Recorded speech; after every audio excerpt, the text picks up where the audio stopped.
Miles, what is your guilty pleasure snack? That would have to be the Costco s'mores clusters. I had to stop buying them because they were unbelievably so bad for you, but I would just crush a whole bag. So looking them up, Kirkland s'mores clusters, highly recommend, best snack out there.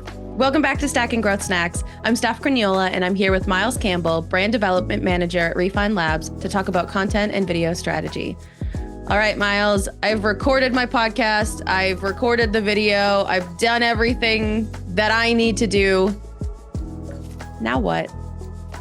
How do I take this and bring it out? How do I distribute? How do I edit? How do I get it to the people who I want to see it? That is a great question and a fun little process. I would highly suggest organizing all of your files first. I know you might have one big recording, or you might have 5 recordings, Dropbox, Google Drive, whatever you want to do, get it organized in nice files. And then you want to figure out a file naming process first, right? So you want everything, we usually go by recording date, name of the recording. And that way, when you ship it off to your editor or you're editing yourself, you know, oh, this was recorded then, I'll do this one first. So file organization is huge, getting all the files in one place. And of course, those files might be really big. So sometimes if you're recording on a DSLR like us, we might need to process it first, get it from that giant .mov file that it records in, break it down into much more manageable MP4s, brings a 30 gig file size down to 3 or 4, much more easy to pass it off, send a link to, download, upload. Then you're going to want to get with your editor, figure out for yourself what you're going to use to do. So we're an Adobe shop. We love Premiere here. I think has everything you need, especially when it can talk to Photoshop or After Effects very well. You can drag and drop different projects from different programs, but Final Cut, there's DaVinci for a little bit more high-end cinematic stuff.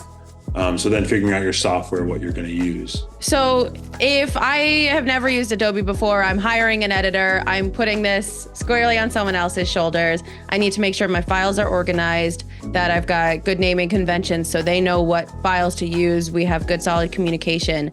How do I communicate what I want from the edit? Do I have to give them timestamps of things I want cut out? Do editors usually use their best judgment? How do I have that conversation with an editor? I think you should give the editor as much information as possible. A lot of the times now, people see LinkedIn videos, and so they'll just ship off the whole hour recording and say, make this. That's fine and all, but especially if you're not working day to day with that editor, if you're just hiring a freelance, that's really hard for them to go from, ground zero to fully finished product. So I would give them as much information as possible, timestamps of what you want, titles of the clips, what to cut out, what do you want a lower third? Do you want the title animation? Do you need certain brand colors, brand imagery? So I would add all of that into a nice little document, more of like a proposal almost, like, hey, here's the intro, here's what we want, here's how many we want. As much information as possible for the editor so there's less back and forth, because they're going to send you something that you don't even like, you don't want, you have to do a full revision, then they're not going to be able to get back to you for another week, they're working on other stuff, and then all of a sudden it's dragged out 2 weeks, you recorded this a month ago, you don't have any clips yet. So knowing what you want beforehand is the most important part, because the editor doesn't know what you want. So just kind of don't unload that onto them without giving them clear and final steps. And if you are doing it yourself, what are some basic tips if someone's a beginner for video editing and they really just want cut clips?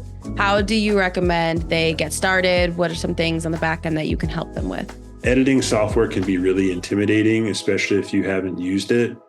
So I've learned so much over the last 5 years from YouTube. I pick up a new step every week, whether it's hotkeys, really important.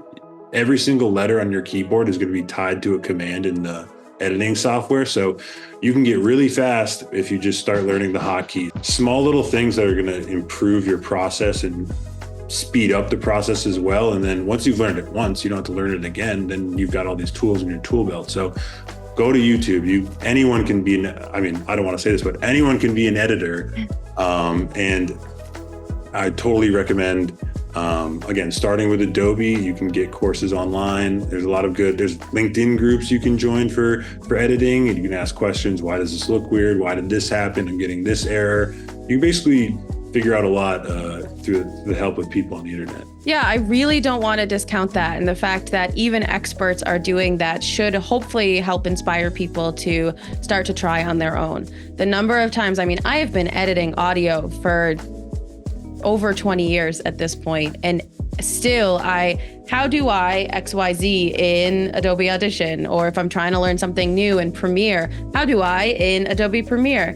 And the internet knows you don't have to be an expert in all of those commands and all of those processes, because you have the resources to help you out online. And there are so many videos and so many tutorials that will help you get to where you need to be. It's a really good piece of advice. Everything's edited. You've got your video clips, you've got your podcast. Let's talk about distribution for a few minutes. So what do you recommend for a distribution strategy that helps achieve the goals that we talked about all the way in part 1? How do you stay consistent with releases? How do you reach your audience?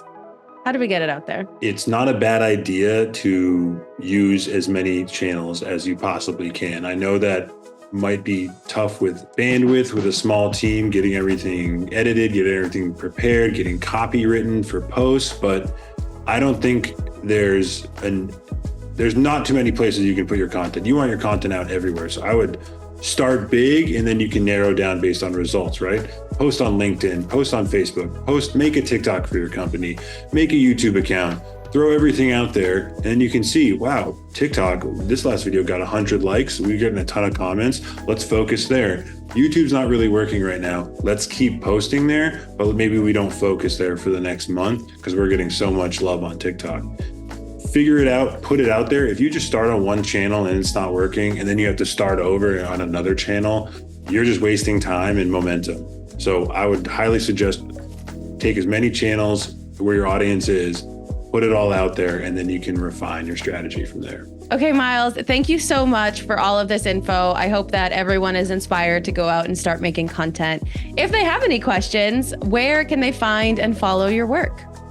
Yeah, they can hop on over to LinkedIn, find me on there, Miles Campbell. You can follow the Refine Labs YouTube channel. Please do go subscribe, or follow the Stack and Growth podcast on wherever you listen to your podcast. Awesome. Thank you so much, Miles. Thank you everyone for watching, and we'll see y'all next time. Thanks, Steph.